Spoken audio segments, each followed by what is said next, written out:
So first of all, welcome to my online video for my snow angel. Now, before we get going, I'd like to run through the beads that I'm going to be using for this particular project. On your pattern sheet you've got already the colours, but for this I'm using a different one. So I'm using DB202 White Pearl AB. It's my absolute favourite. I absolutely adore these colours. Use loads of them. And for the purposes of this video, I'm going to be using Duracoat Opaque Dark Orchid DB2139. Now your bead shop, your bead supplier might give you a different colour name, but the colour code always stays pretty much the same. Okay, and this provides a lovely contrast for the purposes of the video basically, so you can see what I'm doing. You'll also need some 4mm beads. I'm using Crystal AB bicones. You can use pearls, fire polished crystal, whichever you like. As long as they're 4mm, they'll work.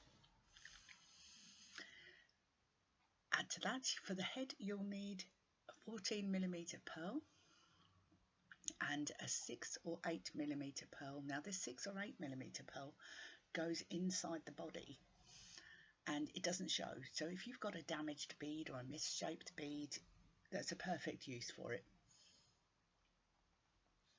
And you'll need a head pin to hold them all together, 2 inches, 5 centimeters.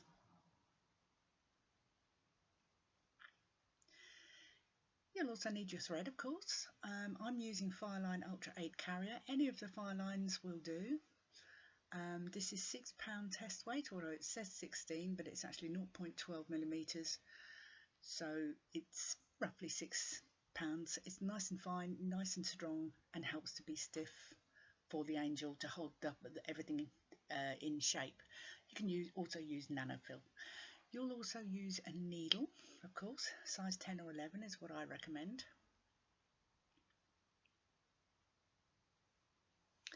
And so now let's get going. You will also see on your bead count that you will need also some seed beads in size 11 and 8 in white and silver, or gold if you prefer the gold, but in size 11 and 8 seed beads. These are for the wings and halo, which we'll deal with later, but for the angel it's just the delicas and the crystals. Excuse me. Okay, so let's get going. These are the B beads and the A beads. Okay, the white is the A, the purple is the B. And we thread our needle. I usually use about a wingspan. And we thread 5A. Okay, take them down to within a few inches of the end of the working thread, just enough so that I can just get hold of it. If you see here, I've just holding it down with the little finger so that nothing drops off of it. Okay, and then we pass through all 5 beads again in the same direction so that it creates a circle like so, and tie a double overhand knot. Not too tightly, just enough to pull them together like so.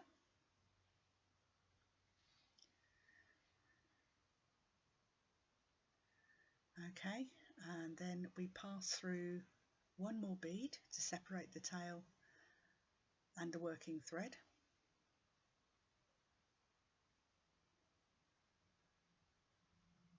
And you have 5 beads in a circle, which is pretty much what you've got on your pattern sheet in figure 1.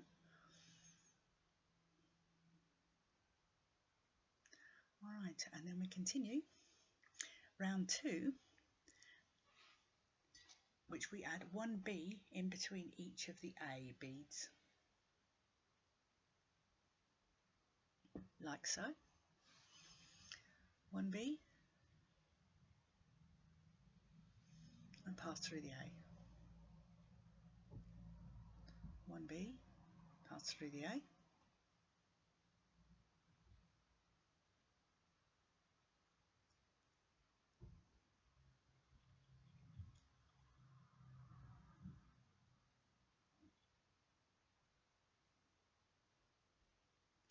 okay, and then the final B, pass through the A and then step up.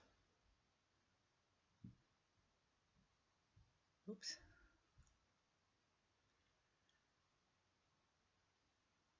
Right, and then we step up through the first B that we've added in this round, like so.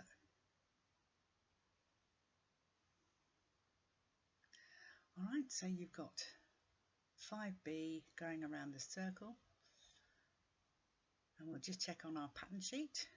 Figure 2, we have this, which is the same. Exactly what we wanted. Now round 3, we have 2A in parenthesis. So that means we pick up 2A. These will be the corner beads from now on. And they're picked up together. Because they're in parenthesis, in brackets, they're picked up together.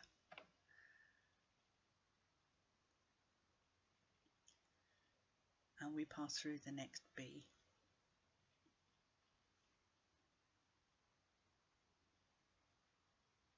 Pick up another 2, pass through the next B.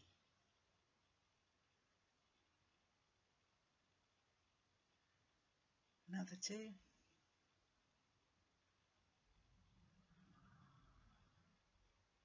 pass through the next B, and the final 2, pass through 1B.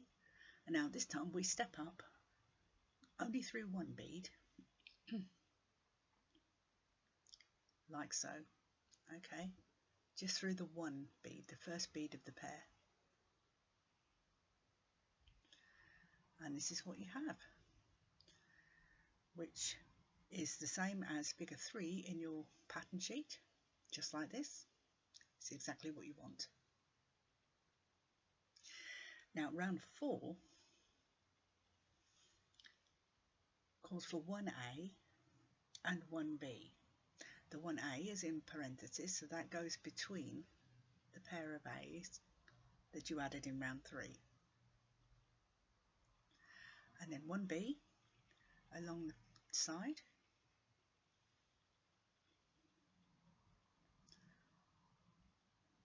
1A between the 2A from round 3, and 1B,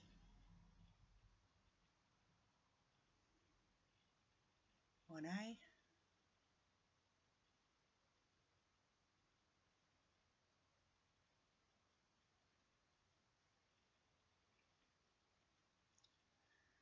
uh, 1B,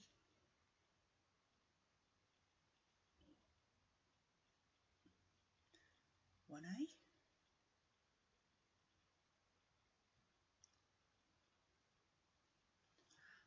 1B,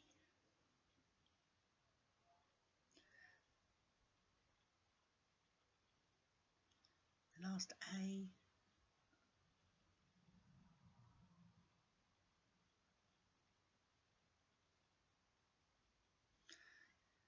1B, and then we step up through the first A added in this round. Okay, that's very, very distinct 5 sides now. Alright, this is what you've got, and this is what you've got in figure 4 of your pattern sheet. Just the same, which is exactly what we need to see. So let's move on to round 5. Round 5 calls for NC, no corner bead, in parenthesis, and 2B. Now that means simply that you don't add anything in the corner, no white beads. You're just working around the sides now in your B colour. So 1B there, and the second B passes through the A in the corner, but you're not adding any A beads. So it's no corner beads, just your sides.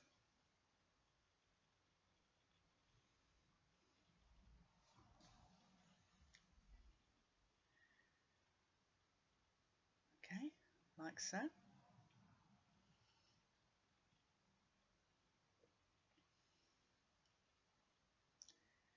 Keep going round in the same manner, passing through the A.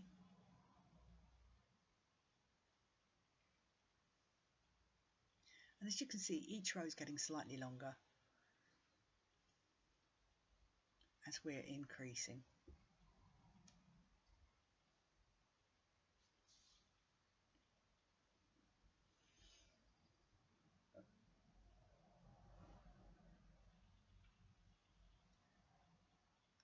Okay, and at the end we pass through the A, step up through the first B we added in this round. Alright, and this is what you have in figure 5 of your pattern sheet, just here. Exactly the same, only in blue, of course. Now this completes round 5. It also completes the sequence of increase rows. Okay, so each set of increase rows starts with 2A in one corner, then 1A, then NC. 2A, 1A, NC. That is your increase. Now we'll continue increasing down to row 19. No, row 11, sorry, row 11. And when we've completed row 11, like this,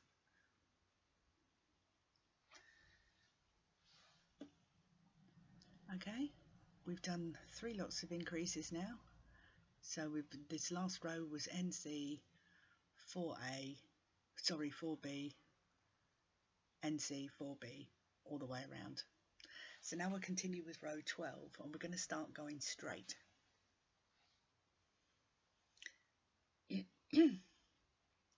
So row 12 calls for 1A in the corner and 3B along the sides.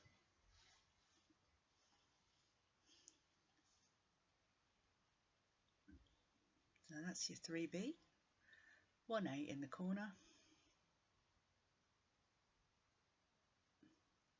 3B along the sides. So you notice we're not increasing at the moment, we're going straight along the sides. I'll explain this in a second. So you don't get bored, I'm going to speed the video up until we've got to the end of this round.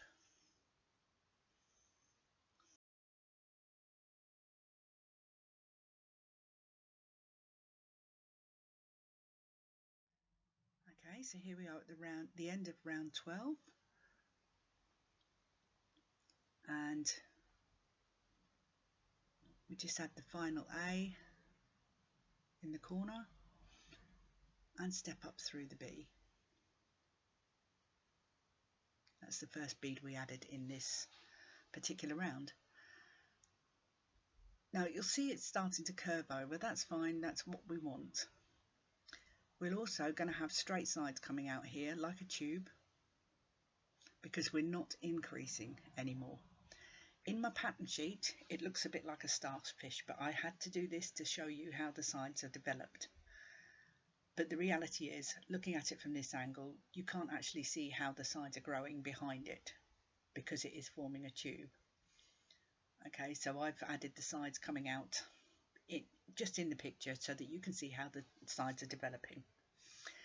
Okay, so now let's move to round 13, which calls for NC and 4B. Okay, so I'm starting halfway along the row because of stepping up. But you can see all the white beads are actually lining up, so you can see where your corner beads are going to go anyway. Okay, NC, you're passing just straight through the single white, and you add your 4B along the sides, and I'm now going to speed the video up again just so you don't get bored and catch up at the end.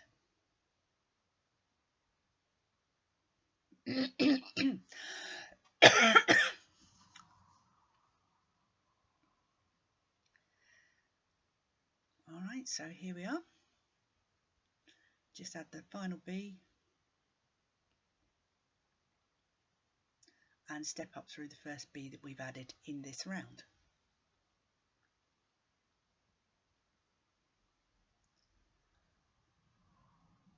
Okay, so we're getting all the sides together, coming up the sides, and as you can see, all the white beads are lining up nicely. We're now beginning to form straight sides. Row 12 and 13 that I've just showed you is repeated again on 14 and 15, 16 and 17, 18 and 19, and then we'll have a very definite tube forming before we start increasing again or doing any pattern at all. So we'll catch up when we've done row 19.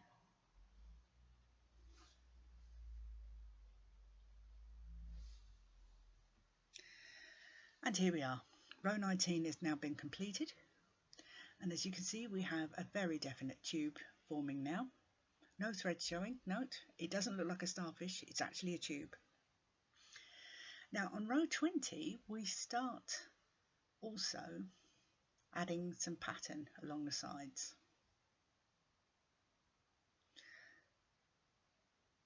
So you'll start seeing a difference in the layout of the word map now.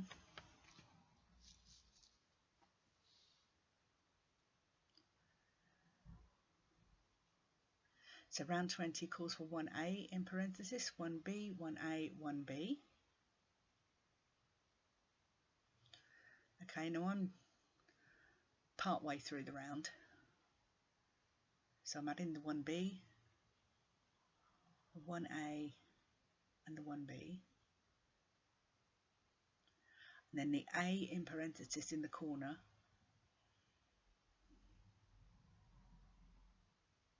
is added in line with the previous corner beads, also in parenthesis. Okay, so it makes a nice line down the side there, and you'll see the pattern start to begin. Okay, now rather than have you sit there watching me do the whole round, again, we will speed the video up. I'll just show you this bit. So it's 1A and then 1B, and we'll catch up at the end.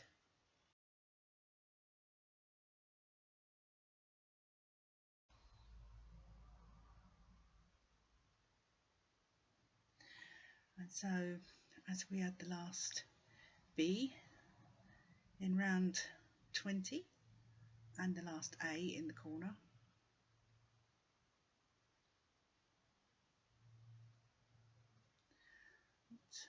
and stepping up through the first bead that we added in this round, in my case a B, you can of course weave back to the beginning of the row if you wish to start the row exactly as it's written in the corners.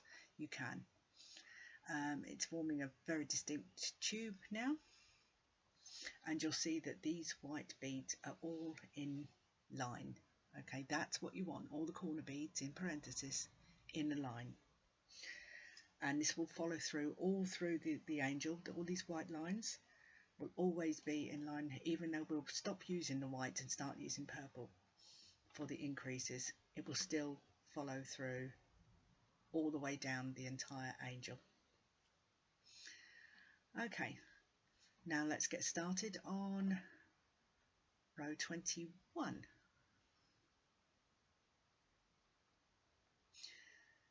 And round 21 calls for NC, no corner bead, and 4B, just as row 20 was basically. Okay, so we'll start working those, and in a second I'm going to just speed the video up so that you don't get bored basically.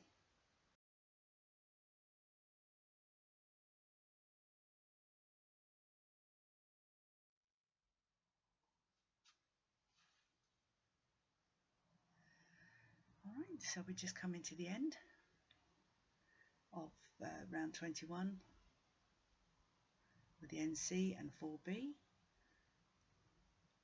and I'll just add my final B, which is the first B in the row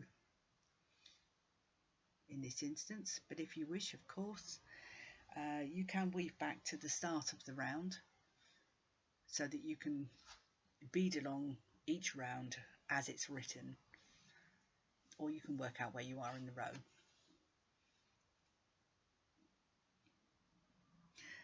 Now we go to round 22, which calls for 1A, 1B, 1A, 1B. Okay, whoops, I've added 2 beads there. Now I'm not weaving back at to the beginning of each row at the moment. I'm starting at the point basically where we stepped up to. So this is the middle of the row, so this is the A in the middle. So if you'd rather start at the corner beads, just pretend I'm not doing this. Okay, here we are at the corner beads. So it's 1A,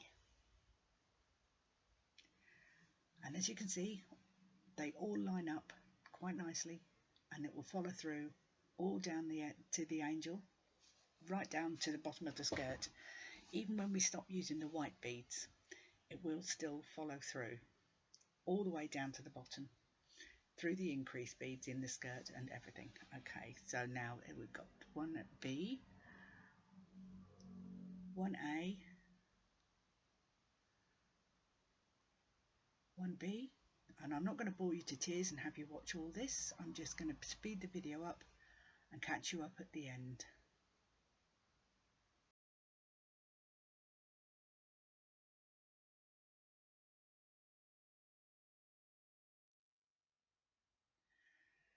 Okay, so this is the end of round 22. You get the idea of how the pattern is written. All those in parentheses still always line up, and the pattern here, and of course you can always weave back to the corner beads so that you can start each round from the beginning as it's written, or in my instance, if you're stepping up, just take it from where you are. You've got a lovely tube here, and I know that I keep saying it, but the white beads all need to line up. And now we're going to repeat those. We're going to work through the pattern until we've completed row 27, because you've got the hang of this. And in row 28 we're going to start the increases for the skirt. So bead through now until you've completed round 27, and we'll catch you up then on the next video.